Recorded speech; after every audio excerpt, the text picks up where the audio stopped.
Some people walk through life with a feeling they can't quite name, a sense that they've landed on the wrong planet. They move through the world like guests at a party they weren't really invited to. They try to speak the language, follow the customs, wear the mask. But inside, something never stops whispering. This isn't it. This isn't real. It's not sadness exactly. It's not anxiety or depression, though it may look like those things from the outside. It's something quieter. A bone-deep weariness, a longing for something that can't be named, a homesickness for a place they've never seen. And the more awake they become, the more they see through the illusions, the heavier it all feels. The endless noise, the performance of being fine, the constant expectation to chase meaning in things that feel hollow. It's a strange kind of ache to feel the beauty of life so deeply, while knowing the world around you is built to numb that very sensitivity. This video is for those who felt that ache, who've wondered if their inability to cope with this culture is a failure or if it's something else entirely. Because here's the paradox we'll be living into. Why is it that the people who are most sensitive, most awake, most spiritually in tune are the ones who feel most disoriented in this world? Why does clarity come with such a cost? And what if that pain isn't just something to be managed, but something to be listened to? This isn't about offering answers. It's not about fixing or diagnosing. What you'll find here is a reflection, a way of seeing your inner experience not as dysfunction, but as insight. No labels, no systems, just the possibility that your discomfort is sacred, and that the part of you that never adapted might actually be the best part of you. I created this video because I kept hearing the same thing. In a lot of comments from all over the world, people said, "I feel like I don't belong here. I'm exhausted by pretending. I don't know how to be myself in this world." This channel lives for those voices, and this video, this one, is for you. So if you've ever felt that too, subscribe, not for answers, but for resonance, for the quiet relief of knowing someone else sees it too. By the end, you may not feel fixed, but you might finally feel understood, and sometimes that's enough to begin. Let's begin. There's a certain kind of person who looks around at the world and feels a quiet dread, not because they're broken, but because they're awake. They notice things others have trained themselves to ignore. The way a day feels after being scheduled down to the minute, the way conversation loses its color when it's just small talk and smiles, the way even love can become transactional when everyone's too busy to sit still. Modern life moves fast, faster than the body can rest, faster than the mind can process, faster than the soul can breathe. We're taught to equate worth with output, identity with performance, and connection with visibility. If you can't keep up, you're labeled inefficient. If you feel too much, you're called sensitive. If you pull away to protect your peace, it's seen as withdrawal, dysfunction, weakness.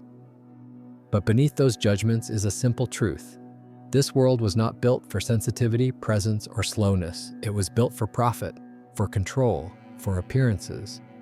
And when a soul is attuned to something deeper, when it listens inwardly more than it performs outwardly, this world becomes nearly impossible to bear. Spiritual exhaustion isn't just emotional fatigue, it's the slow erosion of meaning. It's waking up and asking yourself, why does this feel so wrong when everyone else calls it normal? It's being surrounded by people and still feeling alone.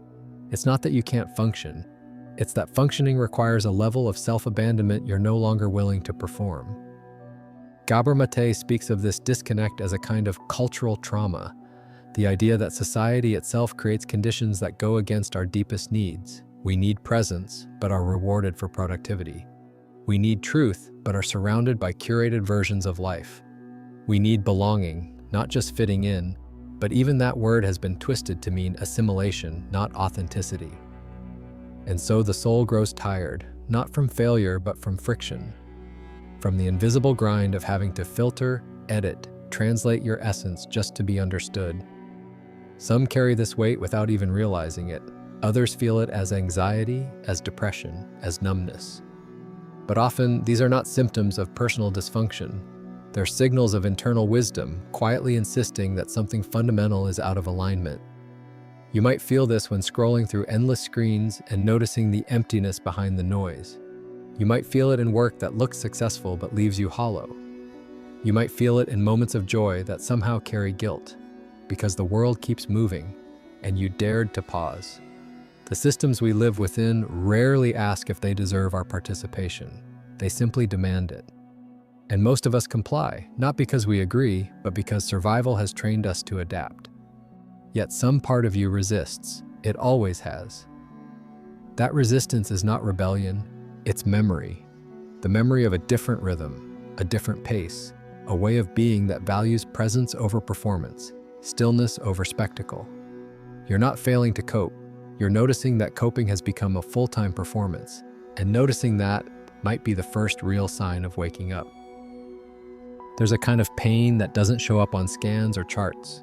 It won't earn you time off work or get you the right words from friends. It moves deeper than language, through the chest, through the nervous system, through the quiet center of who you are. And no matter how long you try to outrun it, it keeps showing up as fatigue, as tension, as an unnamed ache in your very being. What if that pain isn't a malfunction, but a signal? Not something to medicate or suppress, but something to honor. Many people live their lives disconnected from themselves, numbed out, checked out, trained to adapt even when it hurts. But for some, the body starts to resist, the mind grows restless, the soul begins to reject what no longer feels true.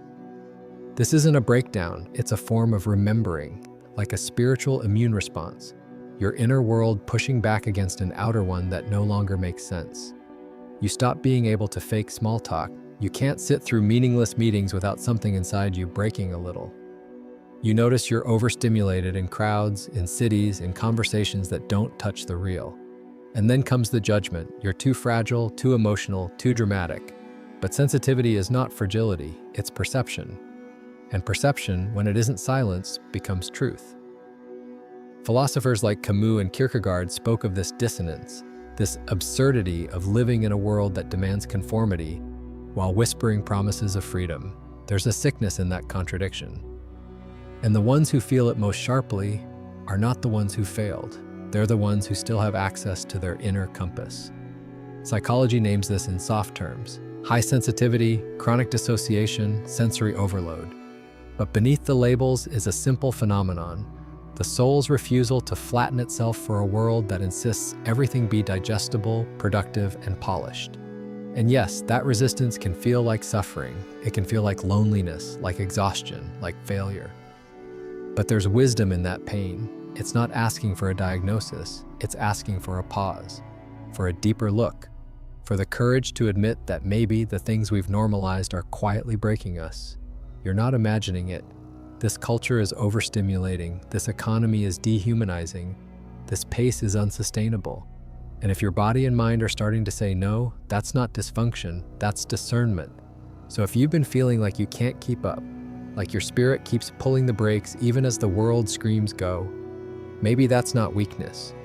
Maybe it's the part of you that's still deeply sane, and maybe that pain is not asking to be solved. Maybe it's asking to be heard. There are people who come into this world carrying a different frequency. They don't always know it at first. They try to blend, to belong, to be what's expected, but something inside them resists, not in loud, dramatic ways, but in small refusals, in how they pause before answering, in how they feel too much in rooms that feel too empty, in how they look at the sky and feel homesick for something they can't name. These are the ones who are never meant to fit in, not because they're better or chosen or superior, but because their role was never to conform. It was to remember, to feel the dissonance not as punishment but as a quiet signpost, a reminder that they carry within them a truth that this world has tried to forget. In many traditions, there's a name for this: the seer, the outsider, the one who walks between worlds. Sufi mystics speak of the homesick soul, a being who remembers, however faintly, the taste of what's real and cannot be satisfied by illusion. In Eastern thought, there are stories of those who reincarnate not for comfort, but for clarity.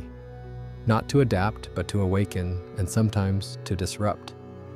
These archetypes are not fantasies, they are reflections of something real in you, the part that never stopped asking why. The part that can't seem to numb itself into a career or a persona or a script that doesn't feel aligned. the part that feels more at peace in silence than in celebration, the part that sees beauty where others see nothing at all. That pain you carry, the ache of not belonging, may be the most honest part of you, something to listen to. It's not that you failed to adapt, it's that you were never meant to.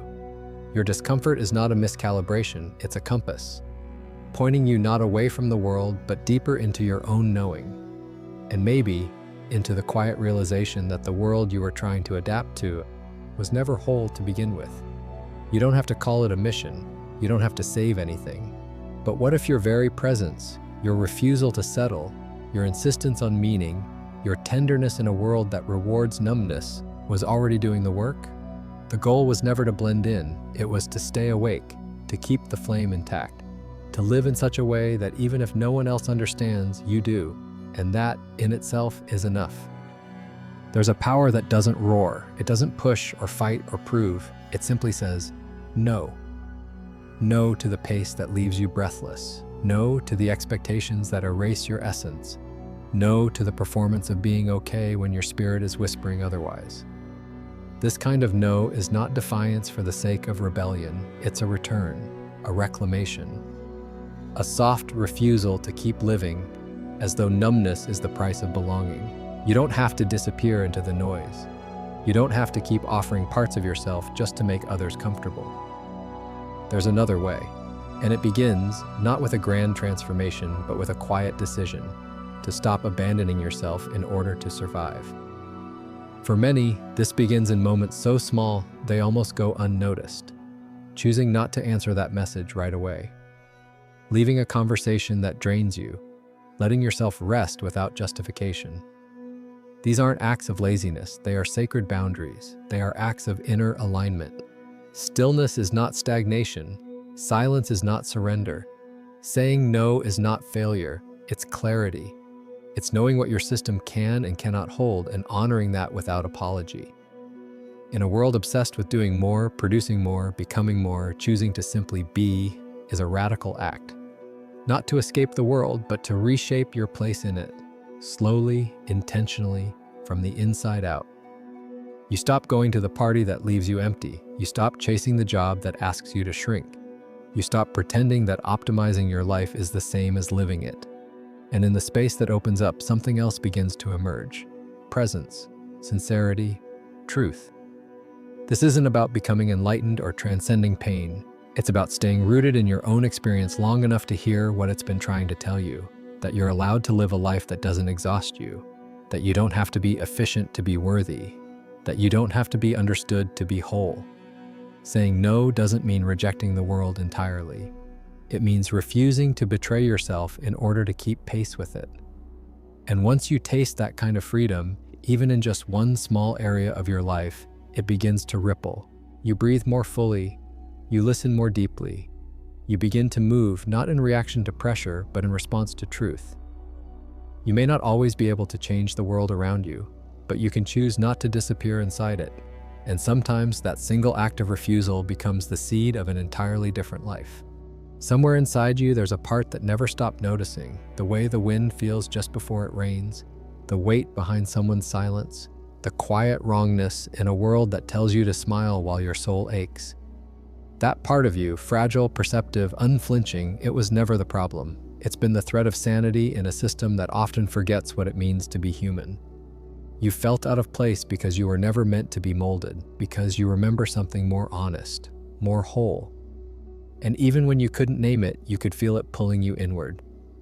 Maybe you've carried the pain of that difference like a secret.